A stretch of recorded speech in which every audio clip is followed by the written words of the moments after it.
Hello, I'm a student of Bhikkhu Candana. This is just a reminder that he is a homeless monk, depending entirely on donations to live and share the Dhamma. If you want to help support Bhante, our teacher, please consider donating to this cause. Thank you and enjoy. You know, the funny thing about lies is that you need another lie to cover it up. If there is enough of a drive in wanting to cover something, in wanting to cover either your ignorance, your desire to have something happen, your fervent longing to be accepted, or to have the same ideologies and thinking, the same notions, to be accepted by the masses, by whatever narratives that are now being passed around and perpetuated, spread. Recently, someone was mentioning how their loved ones had gone on a trip, and they had finally gotten their electrical vehicle delivered, because they were on a very long waiting list, apparently. And I have family friends who are in the same boat, actually, come to think of it.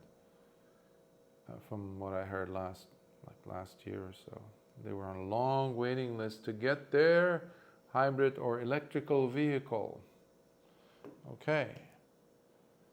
And this person was mentioning how on this long car ride, I think it was in California, what ended up happening was that they had to wait for 2.5 hours to get to their turn, to charge the car.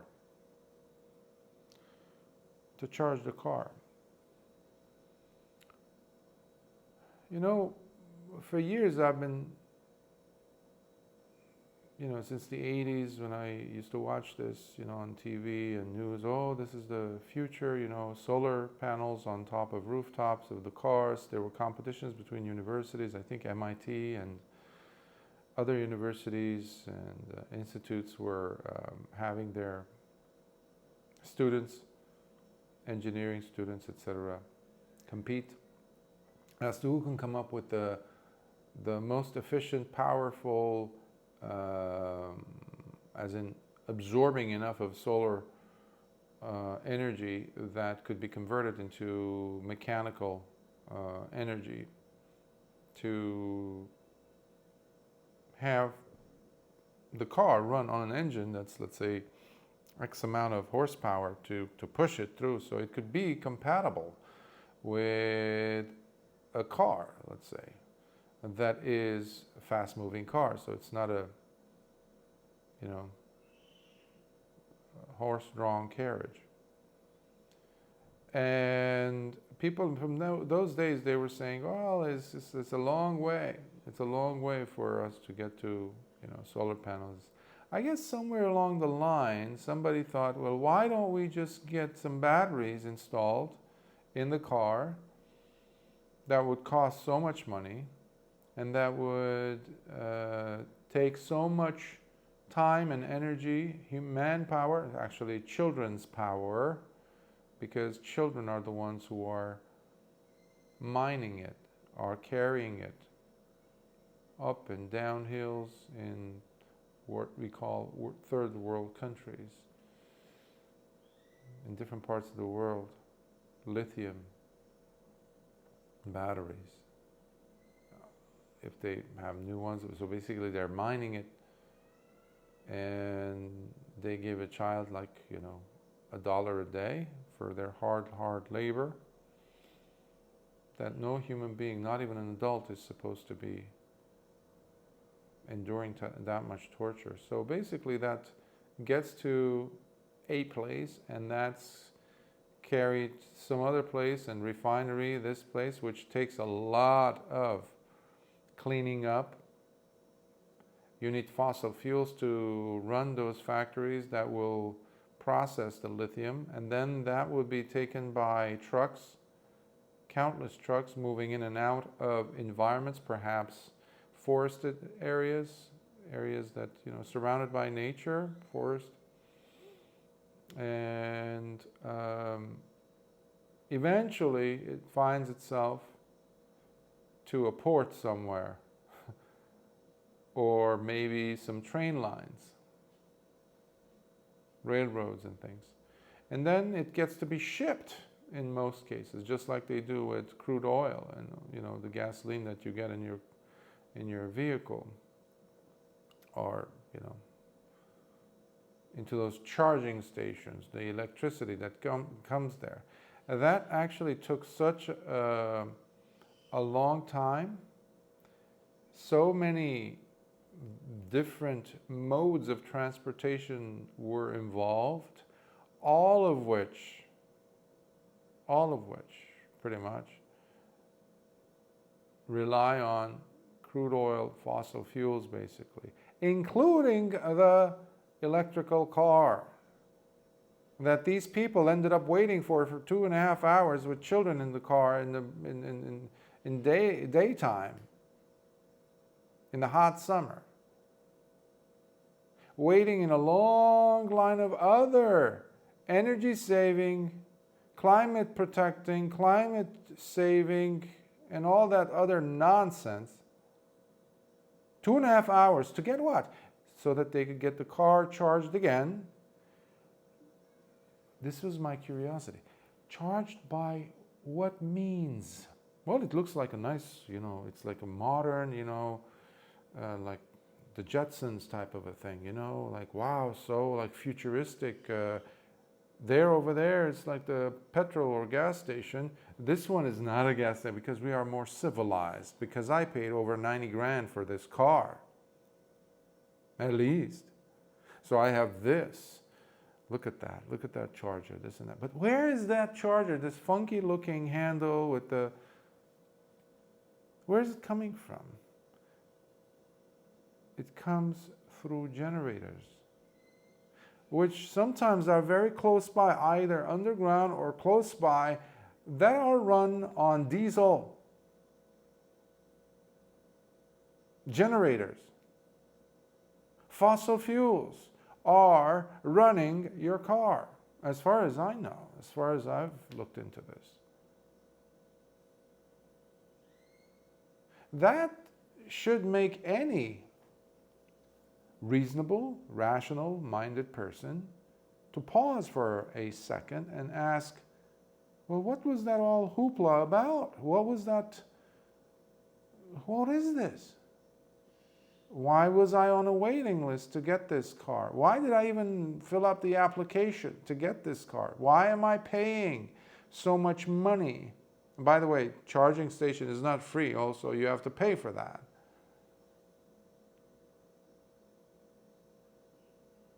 But it makes you part of a cooler crowd. Those other people who are lined up, the hundreds of people waiting to get their turn.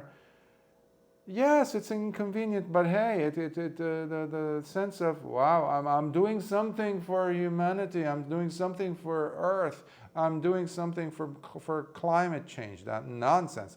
Climate has always been changing. It's nothing new.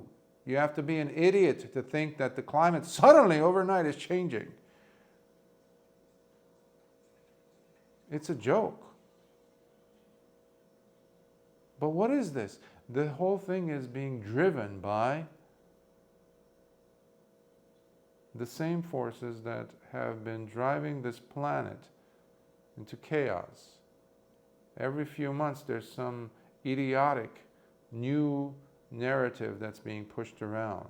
Some new event, something deplorable, and they're getting more and more shocking to get people to be really agitated to the point of insanity, to completely relinquish your sense of moral responsibility, ethical standards. Even like the case is with something as idiotic as idiotic. You have to be an idiot to believe. It's very similar to this. Imagine you have something happened to your arm. Let's say you had an injury, and part of your skin, your forearm, is missing about 2 inches square area of skin. So it's your flesh is exposed. If you know, it's very uncomfortable. I've had a situation like that where they had to, you know, when I was injured, when I was 8, but they needed to take some skin graft from my leg to cover up my foot because it was exposed. The bones were shown, and there was nothing to cover it because. Anyhow, it was a traumatic event that had happened to my foot. So, anyhow, the point I'm trying to make is, imagine your left arm has had an injury, and you're missing a portion of your flesh, your skin, and the doctors come and say, "Listen." We have a solution. Don't worry, we can fix this, and it's what we're going to do is we're going to actually cover it up with the same area. You know, we're going to put skin graft on that and cover it up so you heal. Okay, so you don't develop infection and things like that. And you're excited, and you ask, is everything going to look normal afterwards? And they assure you it's fine. It's nothing. No one's going to tell after a few years. Okay. You're excited. The next morning you wake up and you look over to your left arm and you see they put a skin graft there. It's covered. That exposed wound, the fleshy part, is now gone. It's covered. And you look, wow, this is amazing. And the doctors say that's the good news, that there's the bad news. And what's the bad news? Look over to your right arm. And you look over to your right arm, and guess what you discover? They took the skin graft from your right forearm and put it on the left.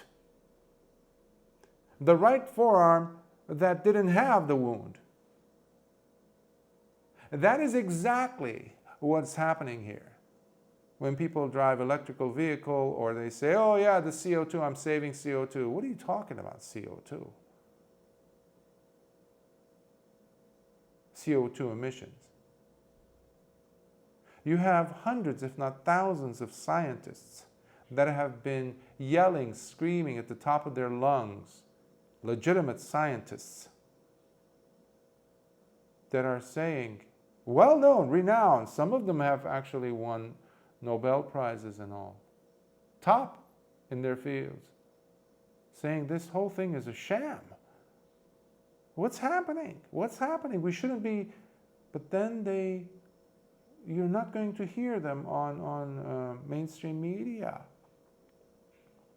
And some of them have lost their tenureship from universities. What's happening? Remember a few years ago, 3-4 years ago, what was happening? Any doctor was saying anything about this whole COVID thing.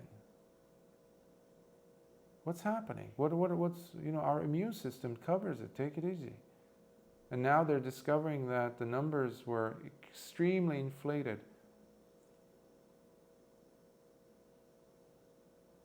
As to, over 1 million people died in the US. And now the numbers are coming out. They were 10 times less. And when you look, common cold kills more people. What's happening? People are being corralled like sheep. If everybody is going in one way, you don't have to. follow them. That's why you have your own legitimate individual brain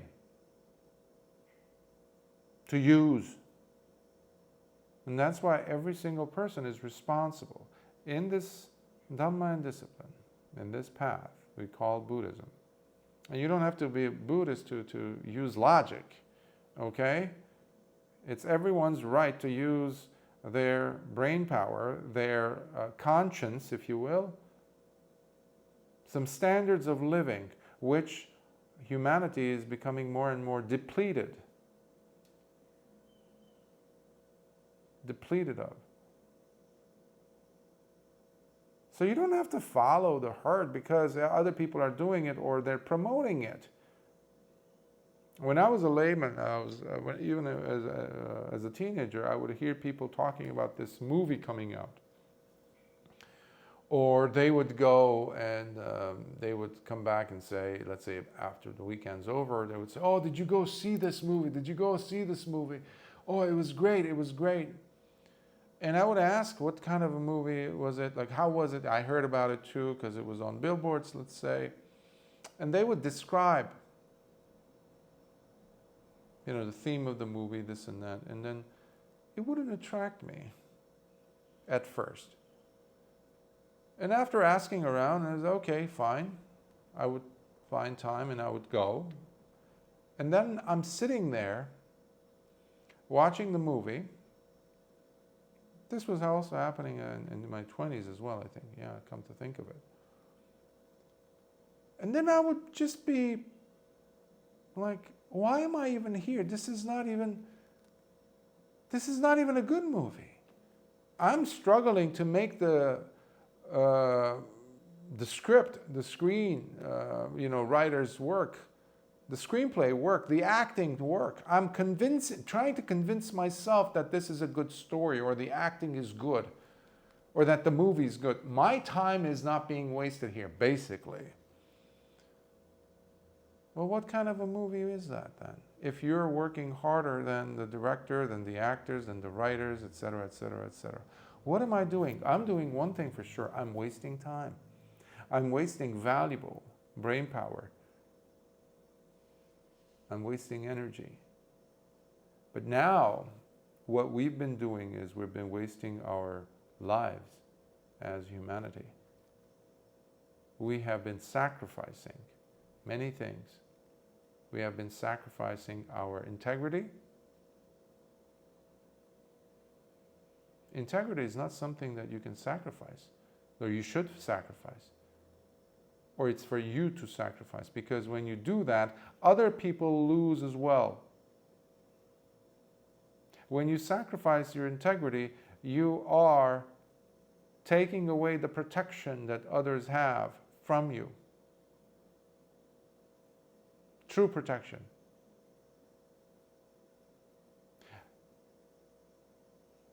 Your rational mind, your reasonability, your reasoning power basically, protects others. Your ethical standards are there to protect yourself first, and then also to protect others. You look at any great religion that deserved the title great, or any way of life, it doesn't have to be a religion, that protects,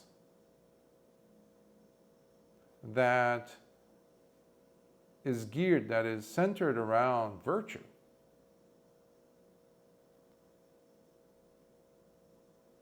It strives to establish a level of, a standard of living that is helpful, that is supportive, that is protective of both the individual and the society at large. You don't have to sacrifice one for the other, despite what Western cultures have been, or philosophical schools have been advocating during the past century.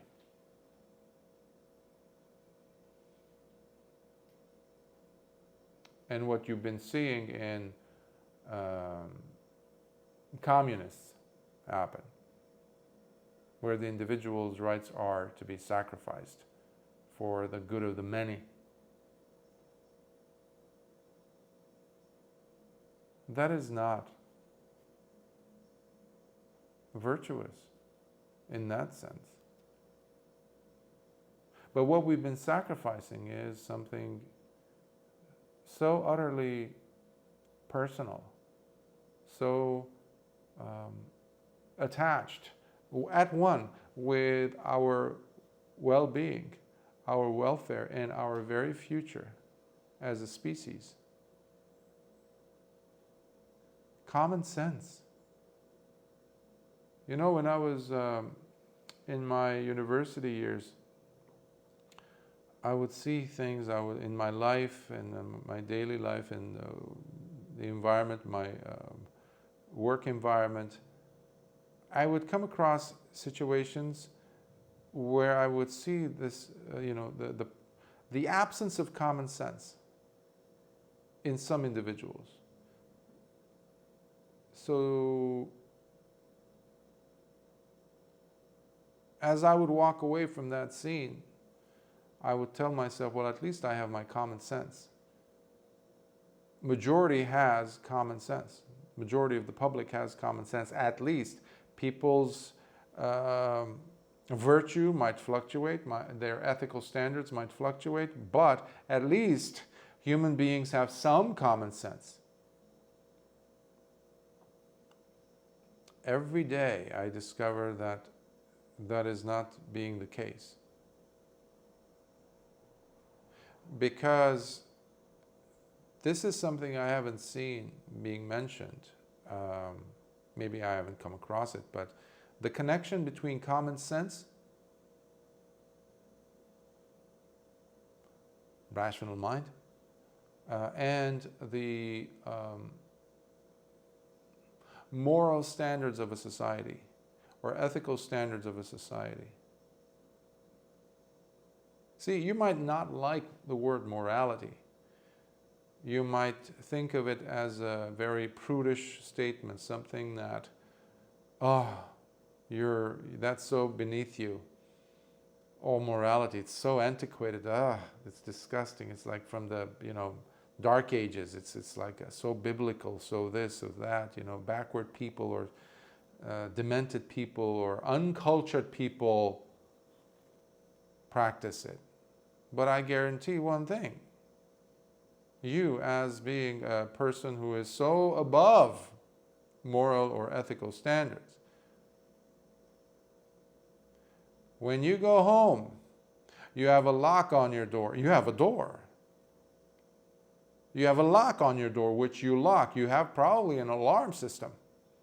Probably you have an alarm system attached to your phone, to your smartphone, which has a password on it. And with it, you access your cameras inside your house. Your hidden cameras, this and that. Why? Your house that is surrounded by a gate. Or at least a lock on your door. With your phone, you access those cameras to see if somebody's breaking in or not. Are you protected or not?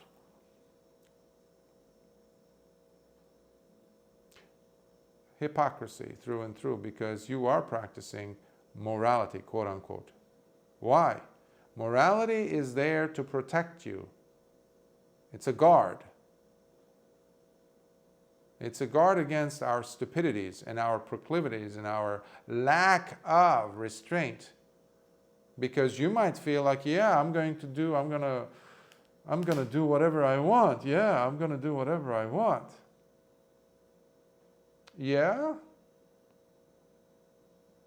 Well, you're not alone. The neighbors are there.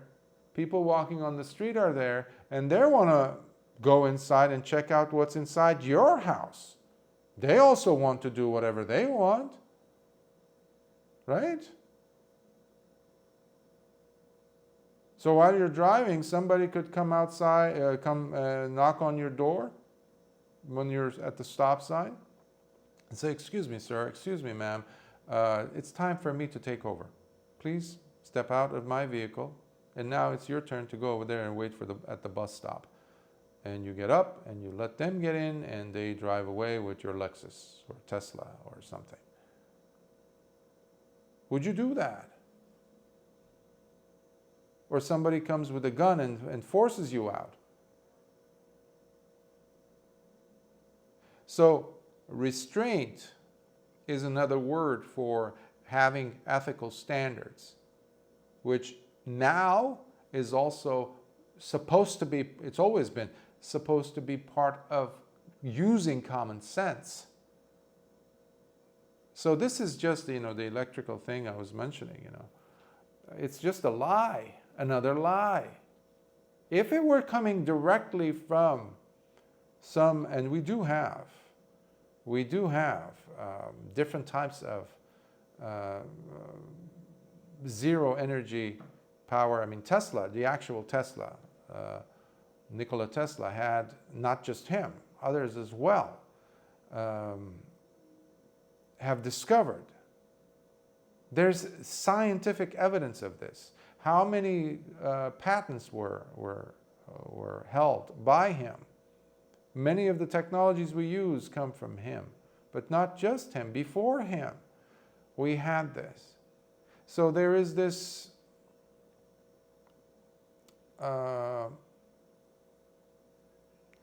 very driven, calculated, authoritarian conspiracy that has been holding humanity captive. Not physically necessarily, that is the delusion, because that's not as bad as holding somebody captive mentally, keeping them in the darkness. That is a dark age, and that's what we've been living through. Today's human being is dumber than the human being from 50 years ago, okay?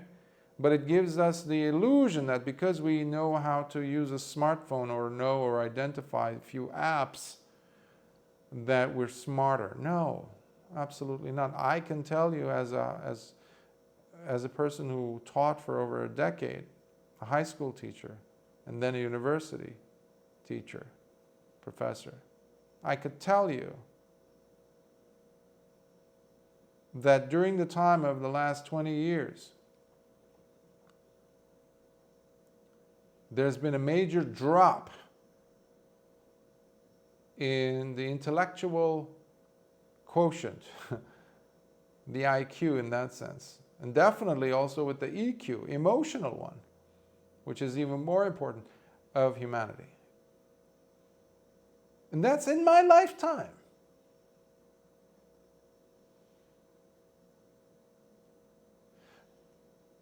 People knew more languages.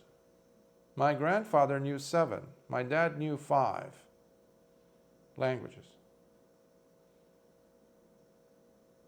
Not only that, in the worst of times, they would be able to, without sacrificing their integrity, their common sense, they would put food on the table. People's relationships were lovely with each other. I grew up in a place where there were so many different people from different backgrounds, different religions. We would sit and eat together. Different levels of education. It didn't matter. It didn't matter. Because people had common sense, because people wanted for themselves, and whatever they wanted for themselves, they also wanted it for their neighbor. One of the fondest memories I've ever had, and from my childhood I can tell you this, that I remember before early 70s, I think I might have been around like 4 years old, maybe 5. The doors, because it was an apartment building, so each floor, each story had 3 different separate apartments. So it was a 4-story building. The doors were kept open, even at night. We had lots. And I was so proud of that fact. That I have lived at a time period where people would. Why? Because there was trust. There were ethics. People didn't, were not being somebody with a cane comes and beats you. No, you just felt that that's the right thing. I mean, I wouldn't want anything to go missing in my house or in my kitchen. Our neighbors would come and, my mom had this grinder. It was like, I remember from the 70s. And for years, our neighbors would come and borrow it. It was the grinder, it was a small one, but for spices. And they would come, and I can even smell the spices like the cinnamon and the cloves my mom would just use. And they would come and just borrow it and keep it for a few weeks. And then I would go and ask them, because my mom would be asked. So there was openness. Today, it's everybody is in it for themselves. Everybody is like me. What's in it for me? That is what's killing this planet. Our lack in our ethics. There is no ethics. You look at different religions, the numbers are dropping. Of attendance, I mean. People are going to their temples or wherever they would gather for religious services simply to feel the bonding, if there is still some of it left. There's so much confusion that's being infused into us. Everything is being lied about or has been. History is one. Science is one of the most noblest areas of human endeavor. Noblest because it is courageous. I used to teach science for 10 years plus. It's noble because it is courageous. Why is it courageous? Because it has this scientific method that we have to follow.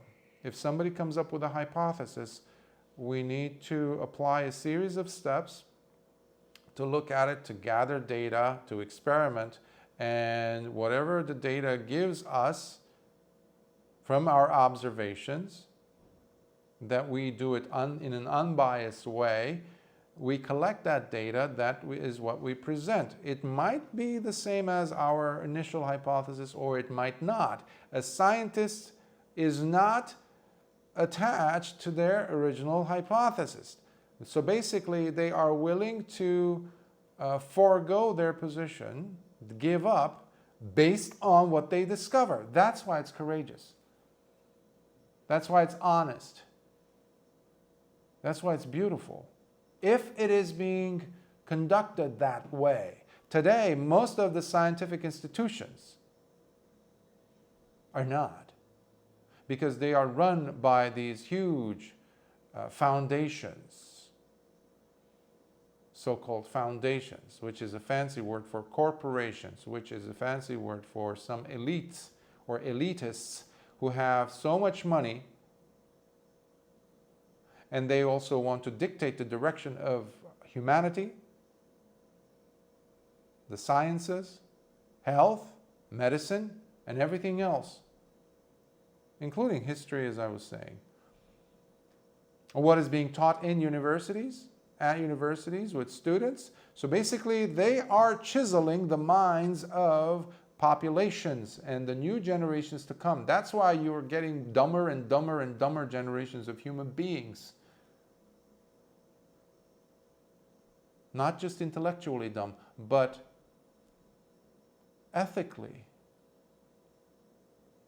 irresponsible, socially irresponsible, where their gauge, their North Star, is not integrity, ethics. It is what is being pushed by the media, by the newspapers, by Newsweek, by New York Post, by whomever, CNN and things like that. Whatever they are seeing on the digital platforms. That is what's guiding people. And another one is these celebrities. These, I guess, shows that people go to watch. These people that have become role models who absolutely lack any morality, any integrity, full of vulgarity. People are now, these celebrities, in my lifetime, they were much more conservative than they are now. They talk about disgusting things on camera. It's not censored. And it is being allowed. It is being not just allowed, it is being exposed. Even young children, babies basically, are being taught about sexuality at school. This is called normalization. In the field of psychology, it's called normalization. You normalize something. If you show it enough, and I saw this around 9/11, when they started pushing these images, this footage of the plane crashing against the buildings, people dying, people throwing themselves off the 100-floor skyscrapers. What they were doing is they were reprogramming you so that you can push your boundaries of what is acceptable. Today it's anything goes, basically. And this is happening in our lifetime. We're seeing this. So that level of bankruptcy that we have of socially conscious values. And that's another thing. They can come up with a new narrative and that becomes a social issue, they call it. Like BLM they did a few years ago. At the same time as the COVID was going on. They were telling people you can't gather 5 people in Thanksgiving or Christmas. You can't be together. Same family. They divided families. And then a few days later, yeah, you can go ahead and march without any masks on, with hundreds of thousands of people. Oh, wait a minute.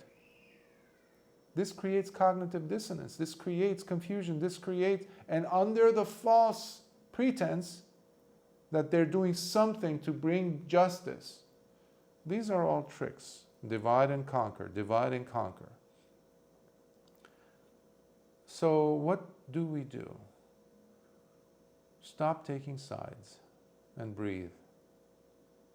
Okay? Stop being pushed around and breathe. Anytime you're placed in a position where you are forced to take a position, either this or that, know that somebody up there is controlling the situation. Whenever there is an either or, somebody's controlling the situation. You don't have an option. You think you do. Well, yeah, I'm gonna be making the choice. Yeah, I have the choice. I can say yes, A, or I can say B. No, it's my choice. Yeah, I have. No, you don't have anything. So long as you've crossed the threshold and you are in their game, you are going to be playing by their rules. And their rules say, you pick this, I got you. You pick that, I got you.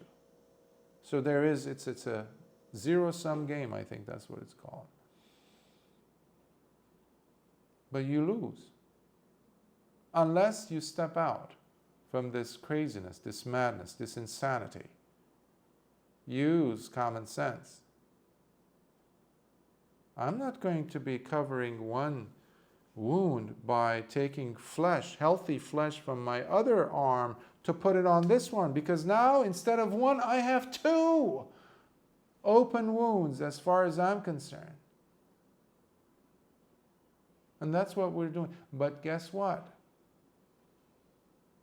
You're not just giving away your time, your energy, your peace of mind.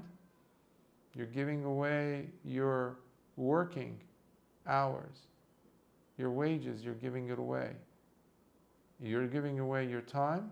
You're giving away your integrity. You're giving away your sanity and common sense. You're giving away your future. And your freedoms.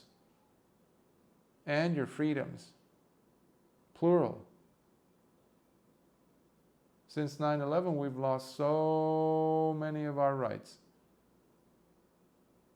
That's why I say always look, and by the way, a scientist also does this wonderful thing, a true scientist, because we have a lot of shams, a lot of fake ones. And whenever you see a scientist who's really famous, the same thing with celebrities, the same thing with anybody who just comes out of the woodwork and all of a sudden overnight they become a celebrity. That's another red flag, should be a red flag for you, because that means, wow, look at him, it's like everywhere. Politicians this are notorious for this. That should be a big question mark. Who's funding this?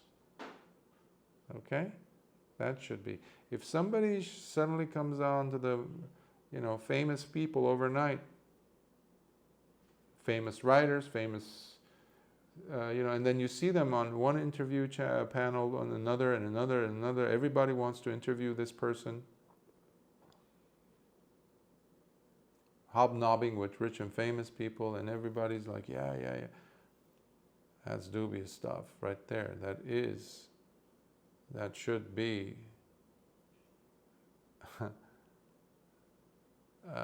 alarms should go off over there for you. And don't buy into that. That's what I'm trying to say.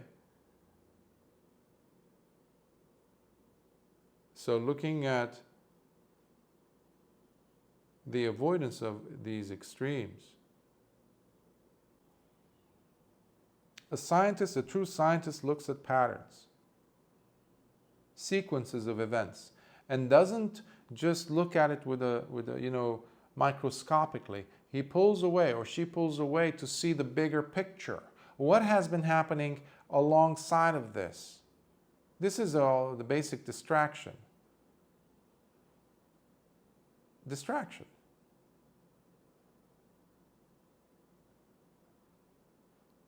People will use the situations to their own advantage. That's political science or economics, how to conquer, how to control. I remember in books of history or annals of history, you see how, for example, the Rothschild, before they were that rich, they still had such a big, powerful position in London stock market years ago, and this is around Napoleon. And Napoleon is having his final battle. I think it was Waterloo. And Rothschild had had paid very good money to some scouts of his to notify him the moment it was decided. If he's vanquished, if there is a victory of his and stuff. Because the stock market is dependent on situations at war. So war makes money for rich people. Ultra-rich people become ultra-rich because of that. And that's what we're seeing now. Okay? If there's bullets being fired, somebody made those bullets. And guess what? It's the same people who was supplying both to both. So either way, they win. So anyhow, Napoleon loses, and but his scouts, within a very short time, because it was happening not in the UK, the island of British Isles. So they rush to him. They come and announce to him the outcome, that Napoleon lost. His scouts are faster than the king's scouts. The UK, the king, it doesn't, because they didn't have cell phones, they didn't have internet, they didn't have satellite phones, they didn't have telegrams, so the actual person has to carry the message. So he had, in a sense, so sneaky and crafty and cunning that, guess what he does? In the stock market, all of a sudden he starts selling. and he spreads the rumor that Napoleon won. The other people who were trading on the floor of this London stock market are watching every move he makes, because he's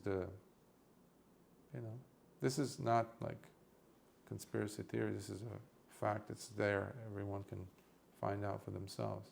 And by the way, whatever I say should be investigated, just to see if that's true or not. Don't take my word for it, ever.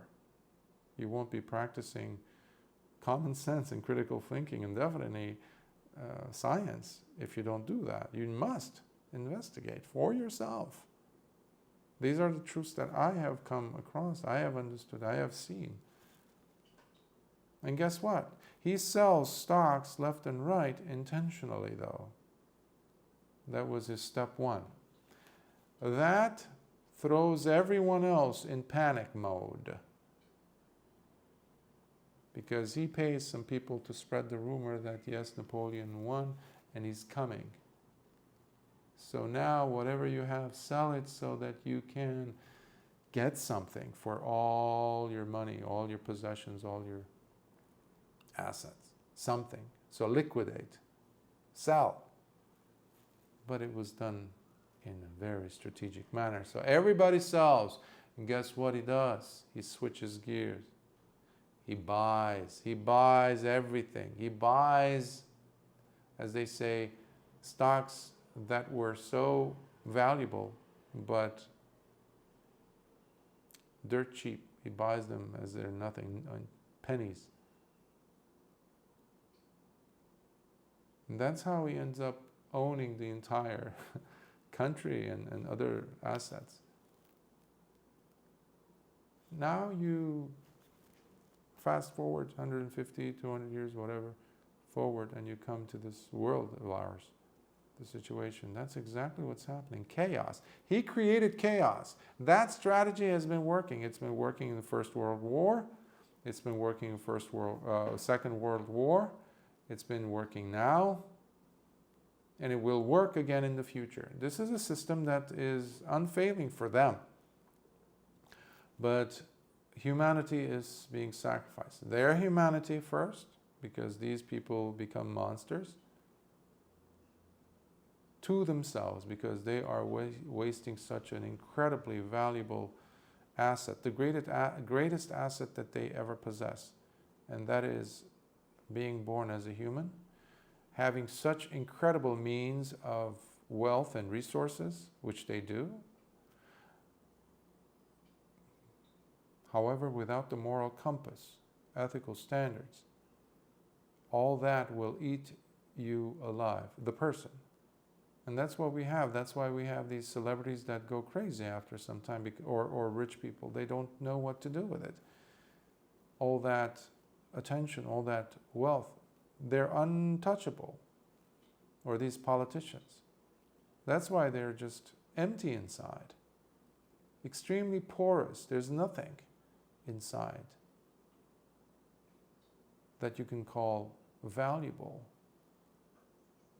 And that's why they sometimes create this image of going and becoming a UN ambassador or something to help people, refugees here and there. They're empty. There's no ethical backbone in them. These people participate in orgies. They do disgusting things. Disgusting things. And then they donate, let's say, a few billion here and there. These are things that not enough people talk about.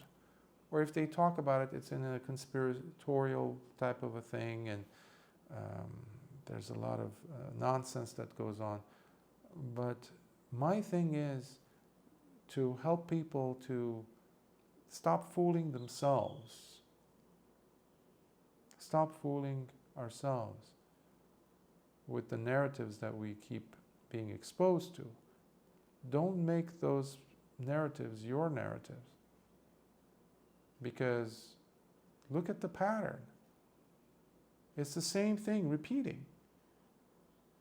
But what they do again and again is they focus on the people's attention on a specific event And every attention, obviously you have all the cameras, the mainstream media.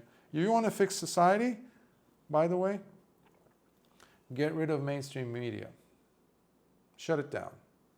Shut it down. And people will find a beautiful way of communication.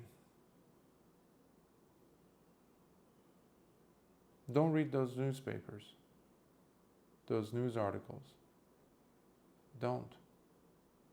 Don't read this expert, this pundit talking about that or this and political this and that. That's just, don't watch these panels where people get up and engage in arguments and debates, especially if it's one directional, meaning they're supporting the main narrative of the mainstream media. Step away. Oh, by the way, it can change nowadays. If you notice this with these recent conflicts in the Middle East, they're forcing people to either go this way or that. What are you doing? Remember the BLM thing? They were dividing society. And then with the whole gender debacle, they kept on throwing new celebrities out there with new acronyms, new labels, new pronouns, it, I, there, whatever. People started taking sides. What are you doing? Dividing people. Same thing. So a person who's looking at patterns is not going to be fooled into being sucked into the details, because they, in order for you to engage people, you need to make it so attractive of a subject that they cannot pull away from. You need to make it very sticky for you to grab and not be able to get rid of the subject matter, whatever.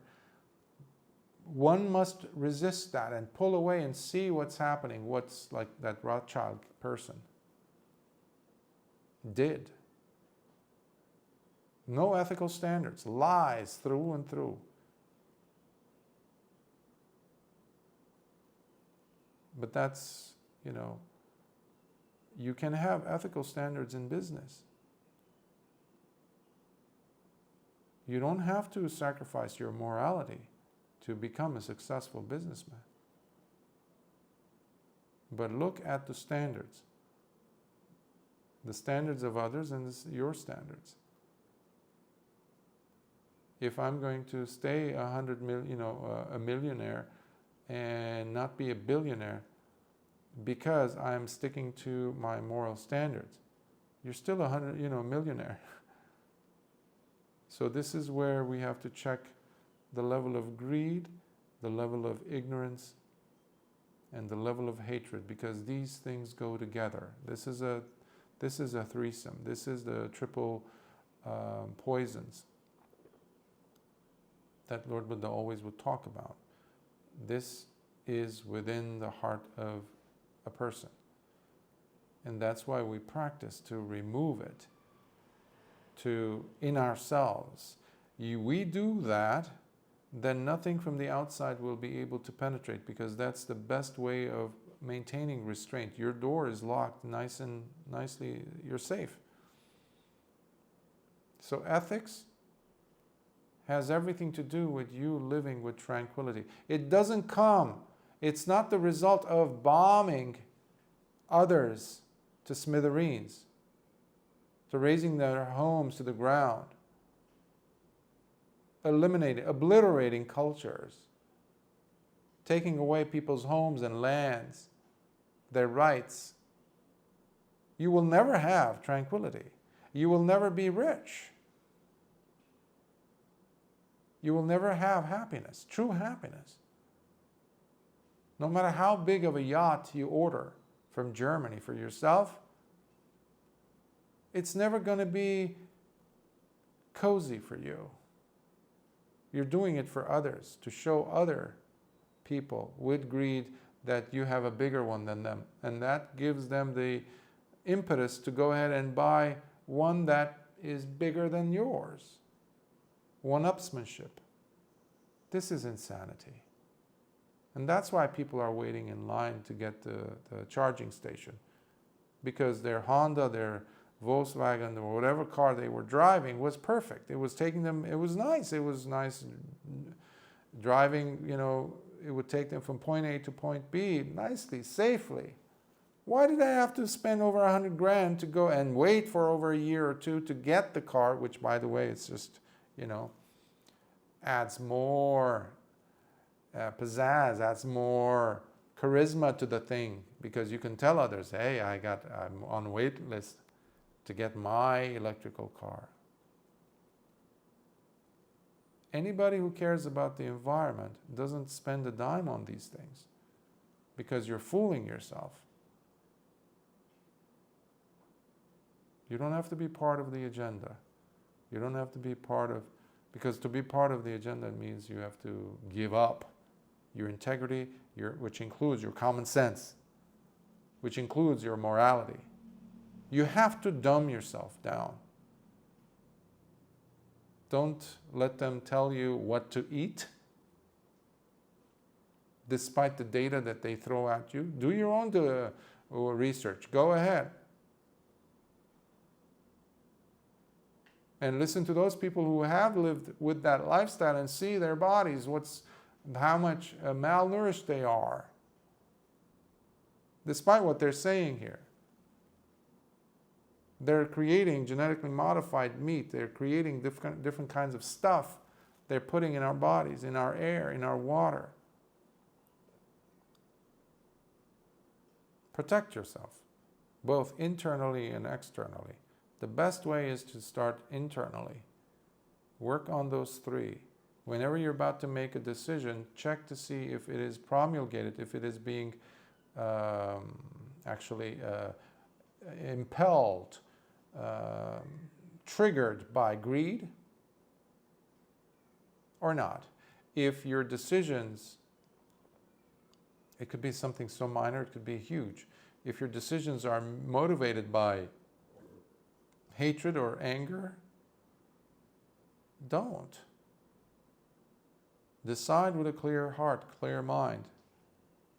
If I were to be on the receiving end of this decision I'm about to make, instead of the maker of this decision, how would I enjoy that? This is the essence of empathy. And by eliminating delusion and ignorance, when you're about to make a decision, don't go ahead and just believe what you're hearing from others. Do your due diligence, research. That's how you're gaining information, gaining knowledge. And don't just Google it, because that's already, it's like, are you kidding me? It's not a unbiased mechanism. There's tons and tons of stuff, information, valuable information that's pulled out. Yes, they do that.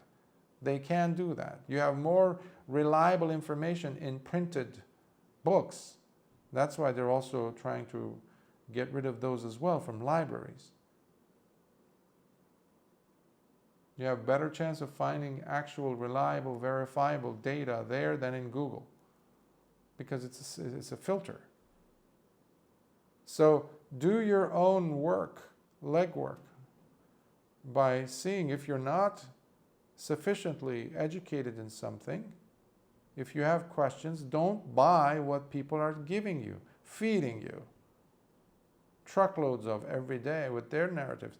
Go and learn it yourself. Ask people. And don't be afraid. You will make the decision, even if the person sounds like it's a kook. And that way you have protected yourself against those three poisons. Greed, passion is another form of greed, hatred or anger, and ignorance or delusion. These three, when you have these addressed in yourself internally, no matter how insidious, how decrepit, and morally, ethically bankrupt society becomes around you, you will become an island. You will be an island of integrity. And guess what? You will not be left alone, because others will huddle. And that's how society will heal itself, I think. Don't hope for some government, some election, because that's another joke. You know, yeah, you vote people into office and yeah, good people. It's like, no. Remember that you have option A or option B. No. Look at the behavior of a person, not what they're saying. What others are saying about them, good or bad. Always, always check their behavior. And behavior is very temporal. That means you need to look at it over time. Have they improved upon their behavior, their actions? If they say, I am no longer this, okay, everyone has the right to change, of course. Check to see if they're making such the claims based on facts. Behavior is always going to beat words. And that's what we have, language today. Society is just based on empty language. Empty. And we owe a lot for that, and I say a lot sarcastically at this point, to Western philosophical schools of the last 100 years or so, and also Marxist and Maoist and all those, because they function together. When you look at the pattern, you see they were doing the same thing. Nazis were doing the same thing. Today we're in that. We have been in that.